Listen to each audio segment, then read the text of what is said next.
Hello, everybody. Welcome to Mockshed Reads. Today, I'm going to read you a creepypasta called Mr. Mix. Let's begin. This will also be including commentary whilst doing this.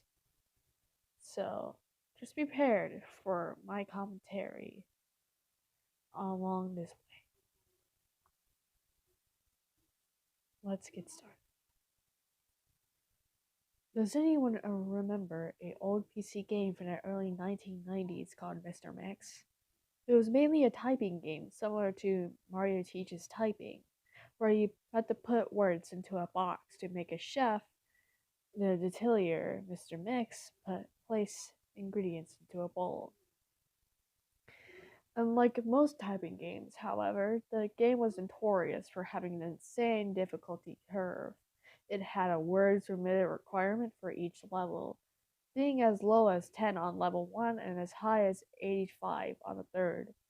By level 5, the requirement reaches over 500, effectively making it impossible to proceed any further, unless you use hacking. One of the main things that people immediately noticed about the game was the background music. On the first level, it has an unsettling pattern of growls that got progressively louder as the level went on, causing damage to early computer speakers that were not designed to handle extremely high volumes. I can't English today. The second level had no music at all. The third had what sounded like a very low quality recording of a hairdryer playing in the background. The remaining two levels had an incredibly loud, high pitched ringing throughout that caused severe eardrum damage to those who managed to get that far.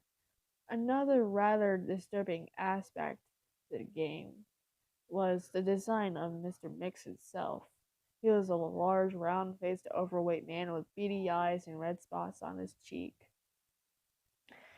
Most children who played the game reporting having vivid nightmares. Speaking of Mr. Mix speaking into hi wow.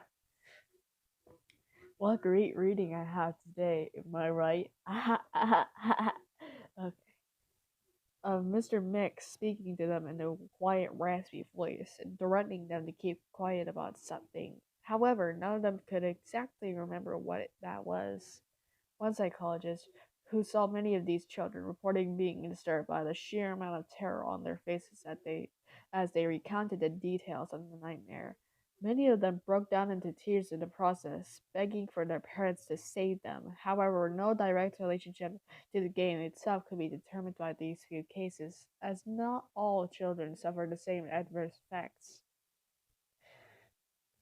Imagine waking up in cold sweat in the middle of the night after having that nightmare and having it several times a row each night you sleep. That would be terrifying.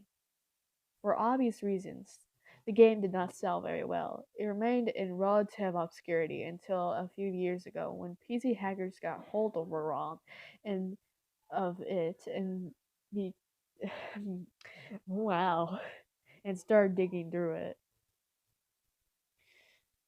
Using memory hacking software, they managed to crack the game's code and bypass the impossible fifth level. What they found, however, was highly disturbing and caused many of them to quit the expedition altogether.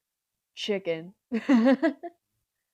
According to the reports these hackers left behind, the game behaves very strangely if the fifth level was bypassed.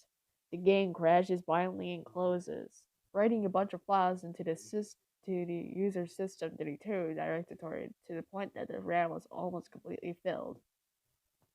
These files were reportedly pictures of people with horribly deformed faces appearing to scream in pain and agony, their eyes bleeding from tear ducts, and their outer layer of skin torn clean off in multiple places.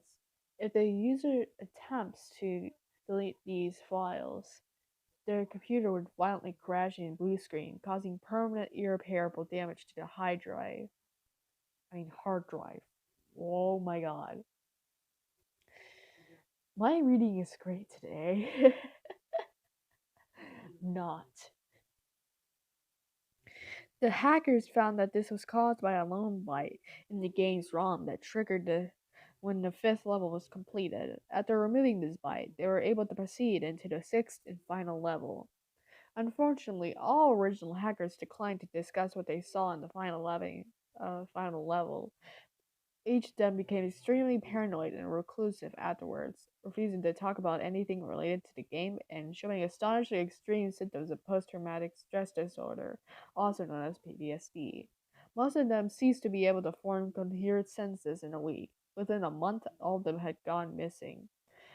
The remaining copies of the game were destroyed. To this day, no one knows what was in it that caused the group so much psychological damage. Maybe it's better that way. Probably is.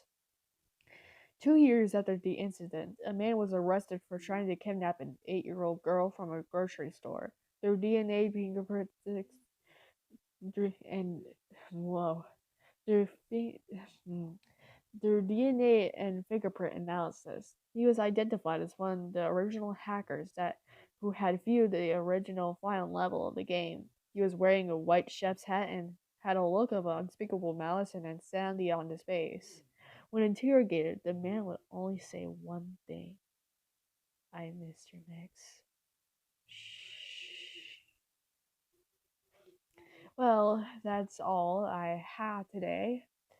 I will see you, my fellow skeletons, um, tomorrow or whatever time.